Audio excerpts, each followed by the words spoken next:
नमस्कार मंडळी. आपल्या महाराष्ट्रात म्हणजेच की खानदेशमध्ये जळगाव, धुळे, नंदुरबार ह्या ठिकाणी किंवा महाराष्ट्राच्या कित्येक हॉटेल ढाब्यावर असं मस्त चमचमीत झणझणीत तिखट शेवभाजी जशी केली जाते तशीच्या तशी आज मी तुम्हाला बनवून दाखवणार आहे. जसं की तुम्ही आता पाहतच आहात तशी तर भरपूर प्रकारची पद्धत आहे या शेवभाजीची, पण मी तुम्हाला हॉटेलमध्ये भाजीची चव वाढवण्यासाठी वाटणात जे सिक्रेट मसाले वापरतात ते दाखवणार आहे. रेसिपी पूर्ण पहा तरच तुम्हाला कळेल कोणत्या पद्धतीने एकदम अशी मस्त चमचमीत शेवभाजी तयार होते. रेसिपी आवडल्यावर एक लाईक व सबस्क्राईब नक्की करा. चला तर मंडळी, अशी मस्त चमचमीत झणझणीत हॉटेलसारखी शेवभाजी लगेच बनवायला घेऊ. तर मंडळी, ही शेवभाजी बनवण्यासाठी सर्वात प्रथम आपल्याला शेवभाजीचं वाटण बनवायचं आहे. एक मोठंसं पॅन घ्या किंवा कोणतेही कढई घ्या आणि आपल्याला गॅस मंद आचेवर ठेवायचा आहे. आणि ह्याच्यामध्ये आपल्याला एक वाटी म्हणजेच की जवळपास 100 ग्राम आपल्याला किसलेलं सुकं खोबरं घ्यायचं आहे. तुम्ही वाटलं तर डेसिकेट कोकोनट घेतलं तरी चालेल, म्हणजेच की नारळाची पावडर घेतलं तरी चालेल. पण पारंपरिक पद्धतीने बघायला गेलं की सुकं खोबऱ्यानेच या शेवभाजीला चव चांगली येते, म्हणून सुकं खोबरंच वापरा. तेलाचा वापर करायचा नाही. तुम्ही खोबरं किसून घेतला असाल तर, तुम्ही खोबऱ्याचे काप केला असाल तर तुम्ही तिथे पाव चमचा तेल वापरून खोबऱ्याला चांगल्या प्रकारे परतून घ्यायचं, जेणेकरून एकदम खरपूस व्हायला पाहिजे, लाल रंग यायला पाहिजे. इथे मी तेलाचा वापर नाही केलेला आहे, जसं की मी तुम्हाला सांगितलेलंच आहे. तुम्ही वाटलं तर काप केला तर थोडंसं तेल वापरू शकता. मंडळी, तसं बघायला गेलं तर वर्षभर अगोदर मी हीच रेसिपी अपलोड केलेली आहे चॅनलवर, पण आता अपलोड करायचं कारण असं की जास्त व्ह्यूअर्स आलेले आहेत आणि सबस्क्रायबरही भरपूर वाढलेले आहेत. त्याच्यामुळे मी पुन्हा एकदा ही रेसिपी अपलोड करत आहे. चॅनलवर नवीन असाल तर प्लीज चॅनलला सबस्क्राईब केल्यावर बाजूची घंटी नक्की दाबा, जेणेकरून प्रत्येक व्हिडिओचं नोटिफिकेशन सर्वात अगोदर तुम्हाला भेटेल. तर मंडळी, पाहू शकता खोबरं किसून घेतल्यामुळे 1.5 ते 2 मिनिटांमध्ये मस्त असा लाल रंग आलेला आहे आणि खरपूस भाजलं गेलेलं आहे. आता काय करायचं, गॅस बंद करायचा आहे आणि ह्या खोबऱ्याच्या किसाला एका प्लेटमध्ये काढून थंड करून घ्यायचा आहे. आता सेम पॅन मध्ये इथे मी 2 ते 3 मोठ्या आकाराचे कांदे घेतलेले आहे आणि त्याला उभं कापून घेतलेला आहे. बारीक कापून घेण्याची काहीच गरज नाही. ह्यासोबतच 1 चमचा अगोदर आपल्याला तेल टाकायचं आहे. तुम्ही लोखंडी भांड्यामध्ये मसाले परतून घेत असाल तर त्याच्यामध्ये थोडंसं तेलाचं प्रमाण जास्त टाका, मसाले चिटकू नये म्हणून. गॅसला मंद ठेवायचा आहे आणि ह्यांचा कच्चेपणा जाईपर्यंत आणि हलकासा तांबूस रंग येईपर्यंत, म्हणजेच की कांदे थोडेसे ट्रान्सपरंट दिसेपर्यंत आपल्याला ह्याला परतून घ्यायचा आहे अगोदर. तर मंडळी, आपण पाहू शकता हलकेसे कांदे ट्रान्सपरंट दिसायला लागलेले आहे. असं थोडासा कच्चेपणा गेला 1.5 ते 2 मिनिटांनंतर, तर इथे आपल्याला आणखीन काही जिन्नस वापरायचे आहेत. सर्वप्रथम इथे आपल्याला 2 टमाटर वापरायचे आहेत. कसेही मोठाड कापून घेतलं तरी चालेल, बारीक कापायची काहीच गरज नाही. फ्लेवर वाढण्यासाठी इथे आपल्याला थोडेसे कढीपत्ता वापरायचे आहेत. भरपूर प्रमाणामध्ये इथे मी लसूण घेतलेला आहे. 20 ते 25 पाकळ्या लसूण आहे. 1 ते 1.5 इंच आलं असं लहान तुकडे करून घ्यायचे आहे. आणखीन याचा फ्लेवर वाढण्यासाठी आणि चव वाढण्यासाठी इथे आपल्याला थोडीशी कोथिंबीर वापरायची आहे. तुम्ही वाटलं तर कोथिंबीरचे देठं असतात ना, ते वापरलं तरी चालेल. तिखटपणासाठी इथे आपल्याला 4 ते 5 हिरव्या मिरच्या वापरायच्या आहेत. आता ह्या सर्व जिन्नसांना चांगल्या प्रकारे परतून घ्यायचं आहे, जेणेकरून टमाटर आणि कांदा चांगल्या प्रकारे नरम व्हायला पाहिजे. आणि मी तुम्हाला जितक्याही जिन्नसांचं माप सांगितलेलं आहे, म्हणजेच की दाखवत आहे, तितक्या क्वांटिटीमध्ये तुम्ही बनवणार तर 3 ते 4 लोकांसाठी ही शेवभाजी पुरेशी होणार. हॉटेलमध्ये कसं होतं, भट्टीमध्ये एकदाच टमाटर आणि कांदे टाकून त्याला मस्तपैकी लाल होईपर्यंत भाजून घेतात, सोबत खोबऱ्यालाही भाजून घेतात. पण आपण घरी तयार करत असताना हे वाटण थोड्या वेळानंतर आपल्याला कांदे परतून घ्यायचं, मग टमाटर परतून घ्यायचं. असं केल्याने संपूर्ण कच्चेपणा निघून जातो. तर मंडळी, 2 मिनिटापर्यंत असं सर्व मसाले मी परतून घेतलेला आहे.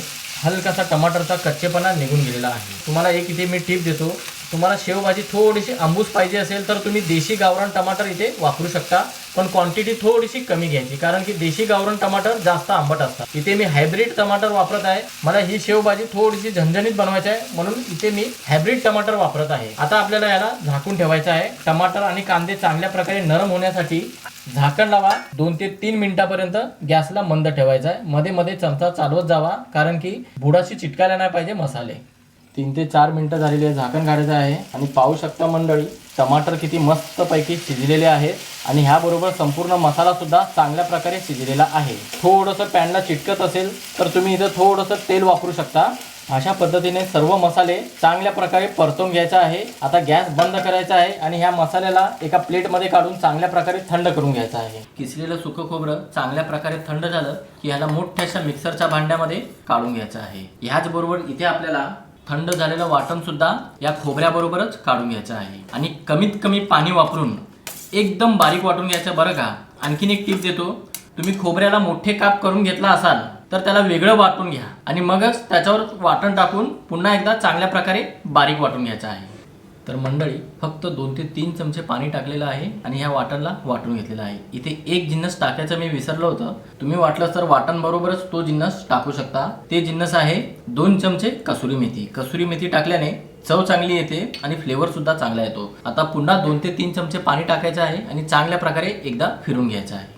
तर पाहू शकता मंडळी, असं संपूर्ण वाटण आपल्याला तयार करून घ्यायचे आहे आणि ह्याची कन्सिस्टन्सी इतकी घट्ट पाहिजे. कमीत कमी पाण्याचा वापर करून आपल्याला एकदम गुळगुळीत असं वाटण वाटून तयार करून घ्यायचं आहे. आता थोडा वेळ आपण ह्याला बाजूला ठेवू.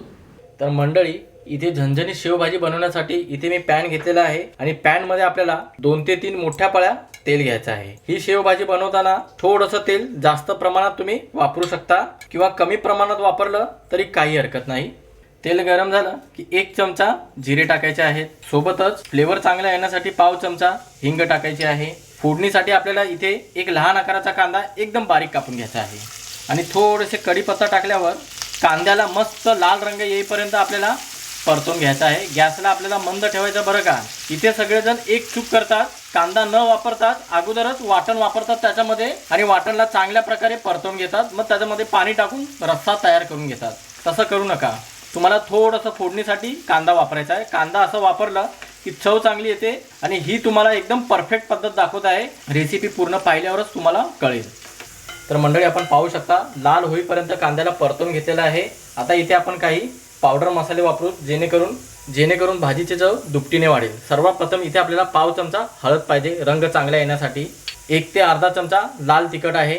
रंग चांगला येण्यासाठी इथे मी काश्मीरी लाल तिखट वापरत आहे. ही तिखटवाली नसते का, फक्त रंग चांगला येण्यासाठी आहे. 1 चमचा धने पावडर आणि 1.5 ते 2 चमचे आपल्याला पाणी टाकायचं आहे मसाला जळू नये म्हणून. आणि ह्या मसाल्याला चांगल्या प्रकारे आपल्याला परतून घ्यायचा आहे जेणेकरून हा मसाला एकदम दाणेदार व्हायला पाहिजे आणि थोडंसं तेल सुटायला पाहिजे. इतक्या स्टेजपर्यंत आपल्याला हा मसाला परतून घ्यायचा आहे. गॅस आपल्याला शेवटपर्यंतच मंद ठेवायचा आहे. अजिबात त्याला मध्यम करायचं नाही किंवा फास्ट करायचं नाही. तर मंडळी 1 ते 1.5 मिनिटं झालेली आहेत. त्यापेक्षा जास्त मसाला परतून घ्यायचा नाही, नाहीतर मसाला जळून जाईल. आणि मसाल्याचं टेक्स्चर पाहू शकता एकदम दाणेदार झालेला आहे. असा मसाला परतून घेतला की चव एकदम टिकून राहते. आता इथे आपल्याला ह्या वेळेस बनवून ठेवलेलं वाटण संपूर्ण ह्या पॅनमध्ये काढून घ्यायचं आहे. 2 ते 3 चमचे पाणी मिक्सरमध्ये टाकायचं आहे आणि खंगाळून घ्यायचा आहे. चिटकलेला मसाला संपूर्ण पाण्याबरोबर बाहेर आलेला आहे. आता ह्या वाटणला ह्या मसाल्याबरोबर चांगल्या प्रकारे एकजीव करायचा आहे आणि 4 ते 5 मिनिटापर्यंत अगोदर आपल्याला परतून घ्यायचा आहे जेणेकरून ह्याचा कच्चेपणा निघून जायला पाहिजे. तर मंडळी 5 ते 6 मिनिटं झालेली आहेत आणि ह्या वाटणचा रंग आता कसा होता आणि अगोदर कसा होता, एकदम लाईट रंग आलेला आहे आणि एकदम क्रीमी टेक्स्चर झालेला आहे. अजिबात ह्याच्यामध्ये कच्चेपणा उरलेला नाही. सगळं पाणी आटून गेलेलं आहे. पाणी आटेपर्यंत आपल्याला मसाला चांगल्या प्रकारे अगोदर परतून घ्यावा लागतो, मग ह्याच्या पुढची प्रोसेस चालू होते. भरपूर जण इथं चूक करतात की मसाला चांगल्या प्रकारे परतून घेत नाही. 1 ते 2 मिनिटापर्यंत परतून घेतात, नंतर मग आवडीनुसार कट तयार करतात, पातळ किंवा घट्ट. तसं करू नका. मसाला जोपर्यंत तुम्ही चांगला परतून घेणार नाही तोपर्यंत शेवभाजीच्या कटला चांगली चव येणारच नाही. इतकं मी तुम्हाला 100% खात्रीने सांगतो. थोडंसं वेळ दिला की घरच्या घरी ढाबा स्टाईल शेवभाजी तयार होते. आता काय करायचं, ह्याला तेल सुटणं फारच महत्त्वाचं आहे. चांगल्या प्रकारे परतून झालं 4 ते 5 मिनिटापर्यंत किंवा 6 मिनिटापर्यंत झाकण लावायचं आहे. गॅस मंदच ठेवायचा आहे. बाजूने तेल सुटेपर्यंत आपल्याला वाट पाहायची आहे. तर मंडळी इथे 2 ते 3 मिनिटं झालेली आहेत. झाकण काढायचं आहे. अरे वा मंडळी, पाहू शकता काय मस्त तेल सुटलेलं आहे आणि काय घमघमाट सुटलेला आहे.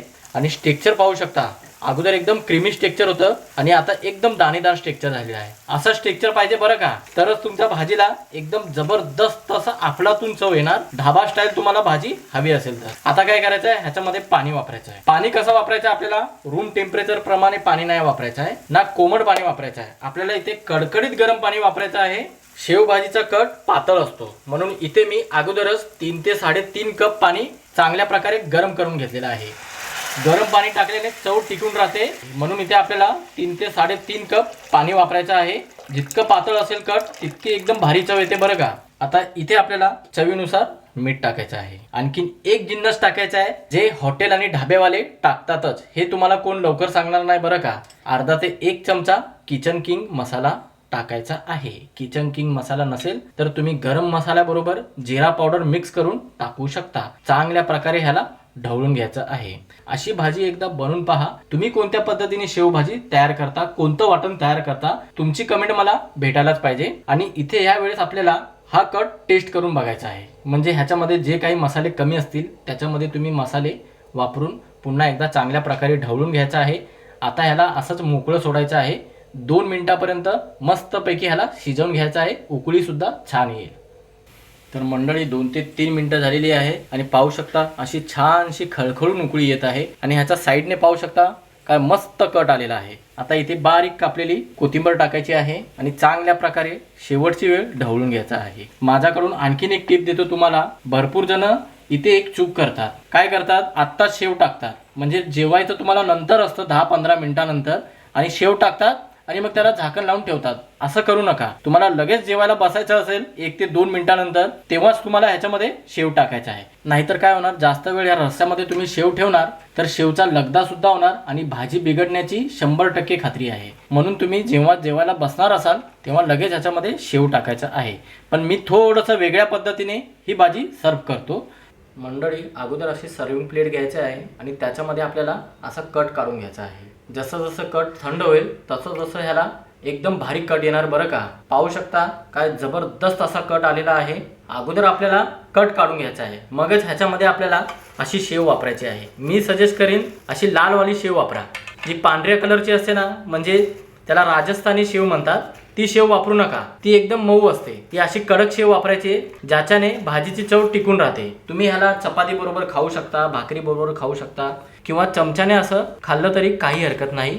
चवीला एकदम बेस्ट लागते बरं का. अशा पद्धतीने तुम्ही शेवभाजी बनवून पहा आणि तुमची प्रतिक्रिया मला कमेंट बॉक्समध्ये नक्की कळवा.